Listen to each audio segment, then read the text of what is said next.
Welcome again नई शिक्षा।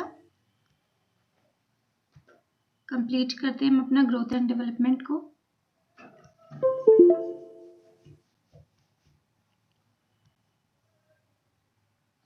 हाँ जी, तो हम पढ़ रहे हैं अपना यूपी टेट के लिए CDP, child development and pedagogy. 1 से आपका 5th तक का जो प्राइमरी का एग्जामिनेशन है, 6 से 8 तक का सिलेबस सेम है, तो ये दोनों के लिए बेनिफिशियल होगा। क्लास नंबर ये 5th है। चैनल पे न्यू है तो सब्सक्राइब ज़रूर कर लें, अपने फ्रेंड्स के साथ शेयर करें। जो भी दिक्कतें आएंगी, अगर कुछ चीज़ें समझ में ना आए तो इस नंबर पे व्हाट्सएप कर दीजिएगा, मैं आपको उसे दोबारा से एक्सप्लेन कर दूंगी।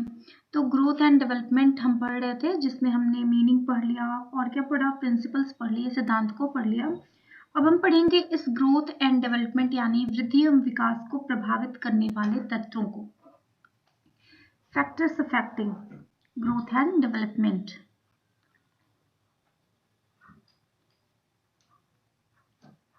फैक्टर्स जो ग्रोथ एंड डेवलपमेंट को प्रभावित करते हैं, है ना। तो ये प्रभावित करने के लिए, प्रभावित हम किसी को 2 तरीकों से कर सकते हैं।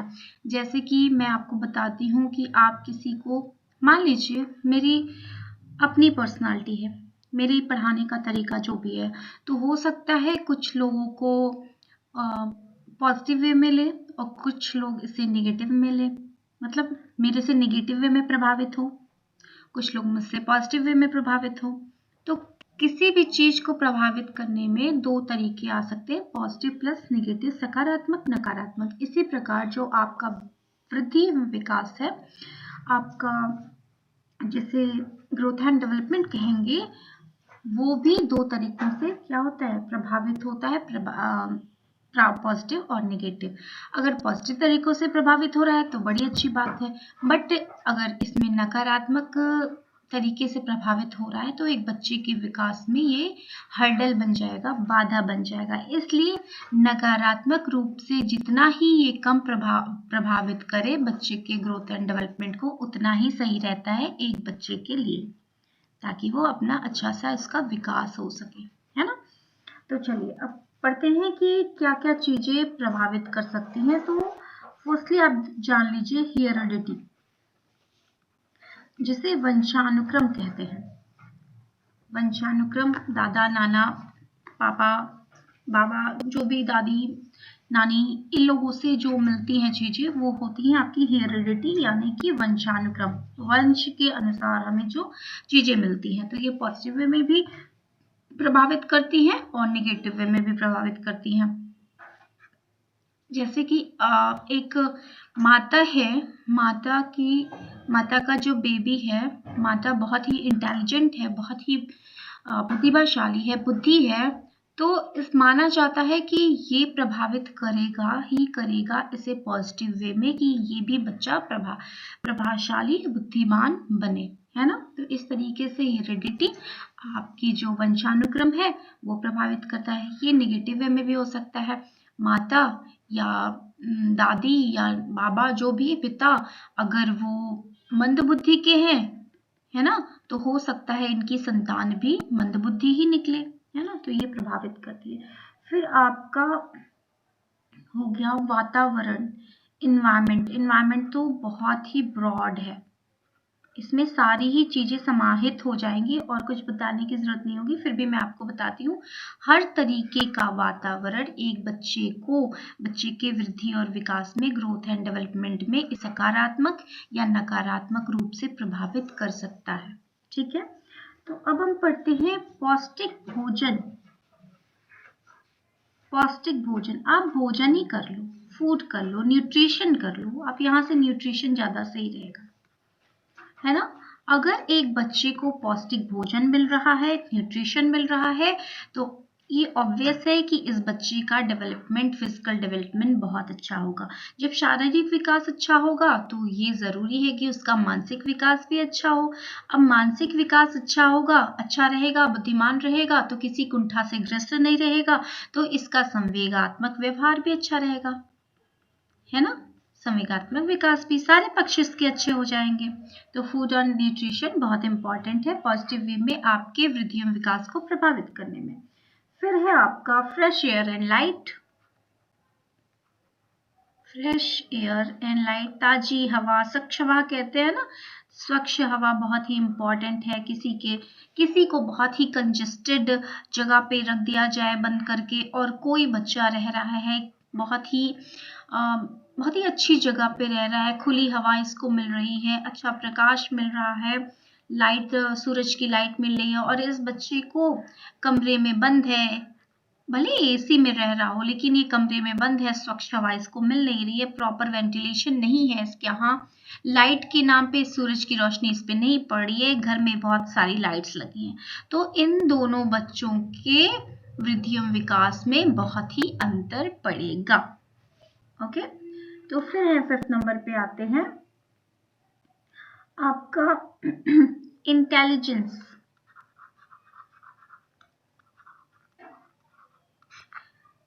बुद्धि का भी प्रभाव पड़ता है किस पे, बच्चे के डेवलपमेंट पे। बुद्धिमान बच्चा जल्दी चीजों को सीखता है, जल्दी कवर करता है, तो जल्दी जल्दी डेवलप होता है, इसके सारे पक्ष डेवलप हो जाते हैं।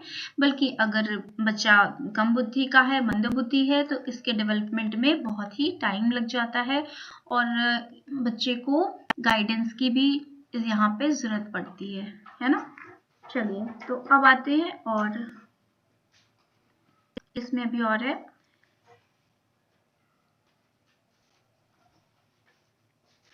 कुछ ग्लैंड्स होती हैं, है ना, कुछ ग्लैंड्स भी इफेक्ट डालती हैं, जिसे अंतःस्रावी ग्रंथियां या इंटरनल सिक्रेशन ग्लैंड्स बोलते हैं। ये भी बच्चे के आपके ग्रोथ और डेवलपमेंट पे, वृद्धि एवं विकास पे महत्वपूर्ण मतलब तरीके से प्रभावित करती हैं। ये अगर कुछ ग्लैंड्स ऐसी हैं जो अगर डेवलप नहीं हुई तो बच्चे का जो ग्रोथ होगा अच्छा नहीं होगा, या कुछ ग्रोथ अच्छा नहीं हुआ, या फिर कुछ ग्लैंड्स ऐसी हो गई कि जिनका ग्रोथ नहीं हुआ, जो अच्छे से डेवलप नहीं हुई, तो बच्चे का डेवलपमेंट अच्छा नहीं होगा। ये ग्लैंड्स बहुत अच्छे से डेवलप हुई तो बच्चे का जो ग्रोथ और डेवलपमेंट होगा बहुत अच्छे तरीके से होगा। तो कुछ ग्लैंड्स भी हैं, इंटरनल सेक्रेशन ग्लैंड्स, जिसे अंतःस्रावी ग्रंथियां कहती हैं, वो भी बच्चे पे खूब प्रभाव डालती हैं। फिर आपका आ गया disease and injury.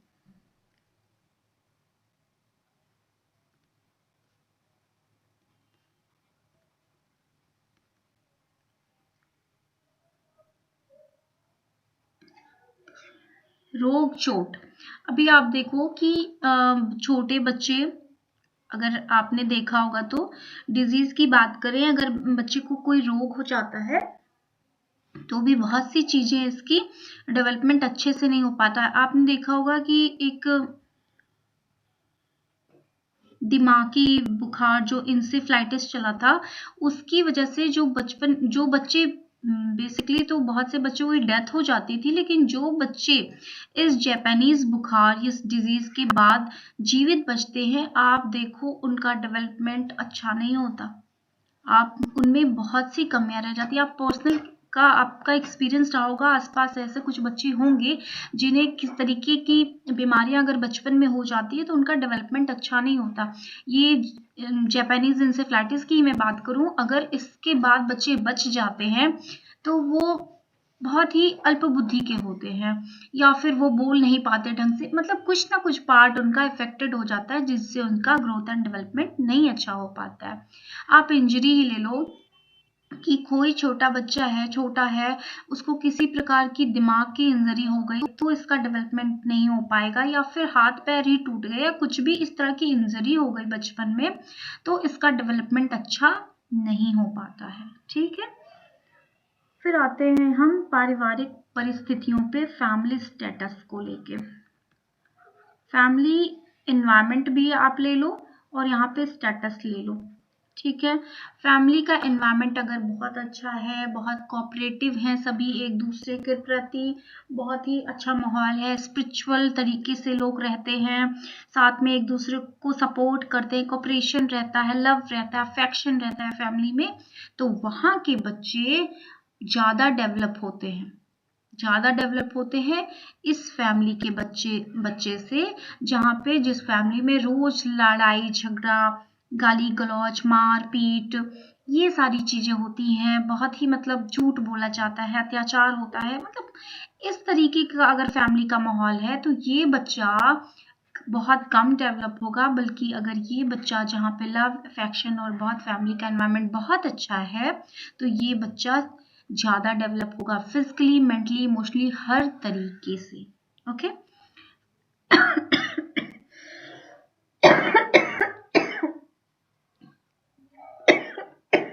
Sorry, family status को भी ले लीजिए। फैमिली स्टेटस से भी बच्चे बहुत कुंठित होकर उनके डेवलपमेंट नहीं होते हैं। इनका इकोनॉमिकली बहुत अगर कोई वीकर है तो वो अच्छा सा पौष्टिक भोजन अपने बच्चे को नहीं दे पाएगा, तो भी इस बच्चे के डेवलपमेंट में असर पड़ेगा। इस बच्चे को अच्छे स्कूल में नहीं डाल पाएगा, पढ़ा नहीं पाएगा, तो इसके मेंटल डेवलपमेंट पे फर्क पड़ेगा। और यही बच्चा, जब ये बच्चा अच्छा हो, पढ़ने में भी ठीक ठाक हो, लेकिन इस तरीके से जब वो स्टेटस की वजह से, फैमिली की इनकम की वजह से आप कहते हैं कि अच्छी चीजें नहीं पा पाएगा, वंचित महसूस करेगा, डिप्राइव महसूस करेगा, तो इस बच्चे में कुंठा जन्म लेगी और इस बच्चे का विकास अच्छा नहीं होगा। ठीक है। और वहीं फैमिली स्टेटस अच्छा है तो कई बहुत से फायदे भी हो जाते हैं। चलिए आगे बढ़ते हैं। कल्चर, संस्कृति। अभी जैसे मैंने फैमिली का आपको एनवायरनमेंट बताया, वो संस्कृति, अगर हमारे आसपास की संस्कृति बहुत अच्छी है, सबके बीच में कोऑपरेशन है, लव अफेक्शन है, तो यहाँ का बच्चा ज़्यादा अच्छा डेवलप होगा। और यहाँ पे हमारी संस्कृति में, हमारे कल्चर में चोर डकैती और ये सब होता रहता है, व्यभिचार होता रहता है, गलत काम होता रहता है, तो यहाँ का बच्चा कम डेवलप होगा, इसका ग्रोथ डेवलपमेंट हर तरीके से कम होगा। तो ये रही कुछ चीज़ें, और मैं देख लेती हूँ। ये तो मैंने बता दिया। और आपका बाल्यकाल में अगर बच्चे के साथ कोई घटना घट जाती है ना, ये छोटा बच्चा है और इसके साथ कुछ ऐसी घटना घट जाती है, ये लड़की है मान लीजिए, और इसके साथ बचपन में सेक्सुअल अब्यूज हो गया। छोटी बच्ची है, आजकल आप देखते हो कि छोटे बच्चों के साथ भी व्यभिचार वगैरह हो जाता है, तो ये छोटी बच्ची है, अगर इसके साथ कुछ गलत हो गया तो ये नहीं अगर अपने पेरेंट्स से बता सकती है, इसने अपने पेरेंट्स से नहीं कुछ बताया, छोटी है, इसको कुछ समझ में नहीं आया, नहीं पेरेंट्स से बताया, ये कुंठा में ही जिएगी और ये कुंठा इसके डेवलपमेंट में बाधा बनेगी ही बनेगी। ठीक है। तो ये हो गया बालकाल की इस तरह की घटनाएं। या कोई बच्चा है, उसके पेरेंट्स की अगर डेथ हो जा रही है बचपन में, तो उस बच्चे के भी मतलब डेवलपमेंट पे फर्क पड़ जाता है। ठीक है। या कुछ बच्चे हैं जिसके माता पिता के बीच डाइवोर्स हो जाता है, तो ऐसे बच्चों पे भी असर पड़ जाता है उनकी ग्रोथ एंड डेवलपमेंट पे। और एक कारण और है कि जब गर्भ में, है ना, वम में, माता के गर्भ में जब बच्चा रहता है, इस समय अगर ये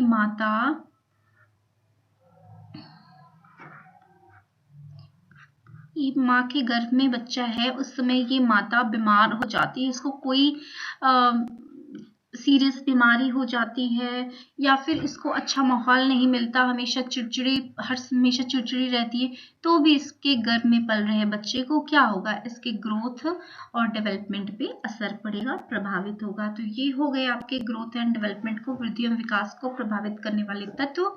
नेक्स्ट लेक्चर में हम पढ़ेंगे डायमेंशंस को, बहुत ही ब्रॉड चैप्टर होगा आपका, क्वेश्चन बनते हैं इससे। डायमेंशंस यानी आयाम, पक्ष कह सकते हैं, ग्रोथ एंड डेवलपमेंट की आयाम और पक्ष को पढ़ेंगे, उसमें जो जो इम्पोर्टेंट है सब कुछ पढ़ेंगे हम।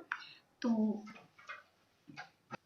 ये लेक्चर कंप्लीट होता है। मैं रिक्वेस्ट करूंगी कि आप और भी अपने फ्रेंड्स से शेयर करें, एंड प्लीज सब्सक्राइब, और भी लोगों से सब्सक्राइब करवाएं। and help me to grow my channel. Thank you.